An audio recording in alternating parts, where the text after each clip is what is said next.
नमस्ते दोस्तों, आप सभी का हमारे इस ऑक्सफोर्ड के हैंडबुक ऑफ क्लिनिकल मेडिसिन के लेक्चर सीरीज़ में स्वागत है। हमने पिछले 2 वीडियोस में देखा कि उसमें हमने पहला जो चैप्टर है थिंकिंग अबाउट मेडिसिन उसके बारे में उस चैप्टर को शुरुआत की थी। पिछले 2 वीडियो में हमने 4 पॉइंट को इस चैप्टर के कवर किया था। उसमें एडवाइस फॉर डॉक्टर्स के लिए क्या एडवाइस बोले गए हैं, एथिकल, उसके बारे में हमने डिटेल में जानकारी ली थी। उसके बाद bed side manners and communication skills, question asking, question के कौन से टाइप होती है, क्वेश्चन कैसे पूछने चाहिए और कौन से क्वेश्चन को अवॉइड करना चाहिए, इनके बारे में। और चौथा जो टॉपिक हमने डिस्कस किया था वो था प्रिस्क्राइबिंग ड्रग्स। मेडिसिन को प्रिस्क्राइब करने से पहले हमें कौन सी बातों का ख्याल रखना चाहिए। इन सभी सभी टॉपिक को हमने डिटेल में अभी तक देखा है। आज के इस वीडियो में हम surviving lives on the wards इस टॉपिक को कवर करने वाले हैं। इस टॉपिक में हम 4 मेन पॉइंट को कवर करने वाले हैं। एक तो आपका वार्ड राउंड लेते समय आपको किन बातों का ध्यान रखना है, इसके बारे में। दूसरा है कि आपकी ड्यूटी ख़त्म होने के बाद दूसरे डॉक्टर को हैंड ओवर करते समय आपको किन बातों का ध्यान रखना चाहिए। तीसरा है ऑन कॉल, फ़ोन पे बात करते समय या आपके कंसल्टेंट से बात करते समय आपको क्या करना चाहिए। और चौथा है आप मेकिंग अ रेफरल आप पेशेंट को रेफ़र करते समय आपको उसमें क्या लिखना चाहिए या उसमें कौन से पॉइंट आपको कवर करना है। इन सभी बातों को हम इस टॉपिक में डिटेल में कवर करने वाले हैं। तो इसमें पहला पॉइंट दिया गया है द वार्ड राउंड। वार्ड का राउंड लेते समय आपको किन बातों का ख्याल रखना है, इसके बारे में हम डिटेल में अभी जानने वाले हैं। तो सबसे पहला है आपके जो रिकॉर्ड्स है, आपका जो केस पेपर है उसके बारे में। तो हर केस पेपर पर आपके राउंड पर उस डेट को, टाइम को आपको हर रोज़ मेंशन करना है। कंसल्टेंट का नेम, क्लिनिकल फाइंडिंग्स क्या थी, इन सभी को आपको उस पर केस पर मेंशन करना है। और उसके बाद है प्लान इन्वेस्टिगेशन मतलब फ्यूचर में आपको क्या इन्वेस्टिगेशन करना है, उसको एडवाइस सेक्शन में आप एडवाइस इन्वेस्टिगेशन सेक्शन में आप लिख सकते हो। और योर सिग्नेचर, आपके सिग्नेचर, आपका नेम, पेशेंट की डिटेल। तो क्या करना है कि हर पेज के ऊपर पेशेंट के जो डिटेल है वो सबसे टॉप पर लिखने चाहिए। जो रिकॉर्ड्स है उनको इस तरह से हमें रिकॉर्ड करना है। उसका एक शॉर्ट फॉर्म है जिसे हम कहते हैं बोडेक्स। बी मतलब क्या है, सबसे पहले blood results, O for observation, आपका डॉक्टर कंसल्टेंट का ऑब्जर्वेशन। उसके बाद drug charts, D for drug charts, E for ECG and X for x rays. उसके बाद है डॉक्यूमेंट। एक ऐसा डॉक्यूमेंट हमें तैयार करना चाहिए कि हमने पेशेंट के रिलेटिव को क्या इन्फॉर्मेशन दी है उसके बारे में उस डॉक्यूमेंट पे लिखा होना चाहिए। Document what information has been given to patient and its relative. तो ऐसा एक डॉक्यूमेंट हमारे पास उस फाइल में होना चाहिए। तो ये पहला पॉइंट था the ward round. Surviving lives on the ward, इस टॉपिक में दूसरा जो पॉइंट दिया है वो है हैंड ओवर। आपके बाद जिस डॉक्टर की ड्यूटी है उस डॉक्टर को हैंड ओवर करते समय, ओवर देते समय आपको किन बातों का ख्याल रखना है, इस बारे में इस टॉपिक में डिटेल में बताया गया है। उसमें सबसे इम्पॉर्टेंट है आपको पता होना चाहिए कि आप क्या कर रहे हो और क्यों कर रहे हो, मतलब what to do and why. जैसे कि आप ओवर देते समय आपने अगर बताया कि चेक ब्लड रिजल्ट चेक करो या रिव्यू वार्निंग स्कोर को रिव्यू करो, तो इतना बताना सिर्फ इनफ नहीं है। तो इससे बेटर क्या होगा कि आपको हर एक बारे में डिटेल में जानकारी आगे वाले डॉक्टर को देनी होगी। आपको ओवर देते समय पूरा डिटेल में बताना होगा। जैसे कैसे, check potassium in 4 hours and discuss with senior if it remain more than 6 mol पर लीटर।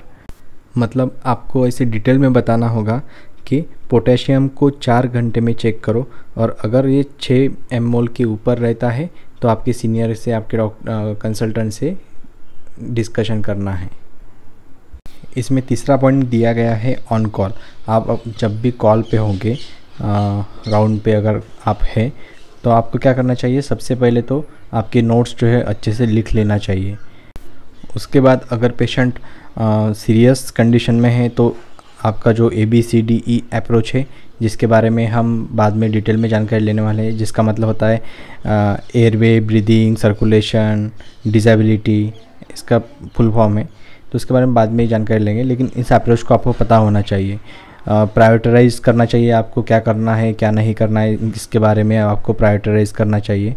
आपके चेहरे पर हमेशा स्माइल रखनी चाहिए, और आपकी जो टीम है जिसके साथ आप काम कर रहे हो उसके साथ हमेशा आपका जो समय है उनको देना चाहिए। उनके साथ खाना खाना चाहिए, कुछ चाय वगैरह पीना चाहिए, उनको समय देना चाहिए आपके स्टाफ को। उसके बाद है मेकिंग अ रेफरल। रेफरल करते समय आपको कौन सी बातों का ध्यान रखना है, इसके बारे में इसमें बताया है। तो रेफरल लिखते समय, किसी कंसल्टेंट को कॉल देते समय आपको आपके हैंड में, आपके हाथों में सभी उसके डॉक्यूमेंट जो है वो होने चाहिए, जैसे कि क्लिनिकल नोट्स जो है, उसके observation charts, drug chart, investigation, सभी आपने अच्छे से पढ़ लेना पहले तो, और उसके बाद में उसकी फाइल को आपके साथ में आपको रखना होगा।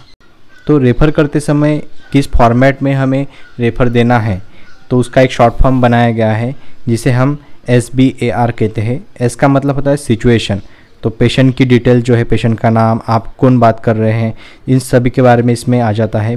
B for background, background patient का पूरा कंप्लीट बैकग्राउंड, हिस्ट्री वगैरह सब उसमें डिटेल आता है। Assessment of the patient, patient admit होने के बाद में आपने क्या इन्वेस्टिगेशन की है, सब इसमें डिटेल में है। और R फॉर रिक्वेस्ट, आपको क्या करना है, आपने किस चीज़ के लिए कॉल करना है, वो सबसे आखिरी में आपको बताना होगा। तो ये था हमारा making a referral a point.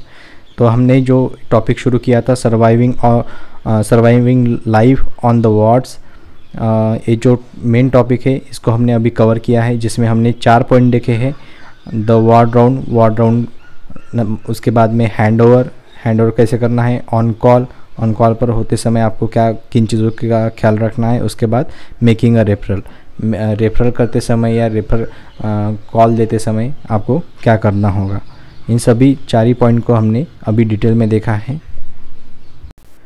तो इस वीडियो में इसके बाद का हम जो टॉपिक कवर करने वाले हैं वो है डेथ।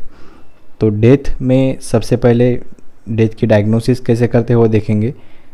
डेथ की डेफिनेशन क्या है, तो irreversible loss of essential characteristics of which is necessary for existence, जो एग्जिस्टेंस के लिए नेसेसरी है, ऐसे इसेंशियल कैरेक्टरिस्टिक्स का इरिवर्सिबल लॉस होना, जिसे हम डेथ कहते हैं। तो सबसे पहला पॉइंट है उसमें, death due to cardiorespiratory function stops, मतलब कार्डियोरेस्पिरेटरी फंक्शन स्टॉप होने के कारण जो डेथ होती है, तो उसकी कैरेक्टरिस्टिक्स क्या है, तो इरिवर्सिबल ऑनसेट ऑफ एपनिया, मतलब रेस्पिरेशन जो है वो स्टॉप हो गया है और इरिवर्सिबली स्टॉप हो गया है। उसके बाद अब्सेंस ऑफ सर्कुलेशन अब्सेंट है। और तीसरा कैरेक्टरिस्टिक है अनकॉन्शियसनेस इसका तीसरा कैरेक्टरिस्टिक है। तो इसको कंफर्म कैसे करेंगे, तो सेंट्रल पल्स जो रहेंगे वो अब्सेंट रहेगी। हार्ट साउंड आपने अगर ऑस्कल्टेट किया स्टेथोस्कोप की हेल्प से, तो आपको पता चलेगा कि हार्ट साउंड आपको सुनाई नहीं देंगे। कार्डियोरेस्पिरेटरी फंक्शन स्टॉप होने के 5 मिनट बाद, after 5 minutes, pupil not responding to light, pupil जो है वो लाइट को रिस्पॉन्ड कर देना बंद कर देंगे। और अब्सेंट कॉर्नियल रिफ्लेक्स जो है वो प्रेजेंट नहीं रहेगा, अब्सेंट रहेगा। तो कार्डियोरेस्पिरेटरी फंक्शन स्टॉप होने के बाद हमें डेथ को ऐसे कंफर्म करने पड़ेंगे, मतलब ये 3 से 4 पॉइंट जो है हमें पेशेंट में जो डेथ बॉडी है उसमें देखने पड़ेंगे। दूसरा है ब्रेन स्टेम डेथ। इसमें क्या हो जाता है कि कंप्लीट ब्रेन फंक्शन जो है वो स्टॉप हो जाता है, इंक्लूडिंग कार्डियोरेस्पिरेटरी फंक्शन भी इसमें इंक्लूड होता है। तो कंप्लीट ब्रेन का फंक्शन कंप्लीटली स्टॉप हो जाता है। और तो इसे कंफर्म कैसे करना है, तो no pupil light response, pupil का लाइट को जो रिस्पॉन्स रहता है वो नहीं रहेगा। कॉर्नियल रिफ्लेक्स नहीं रहेगा। कॉर्नियल रिफ्लेक्स क्या रहता है?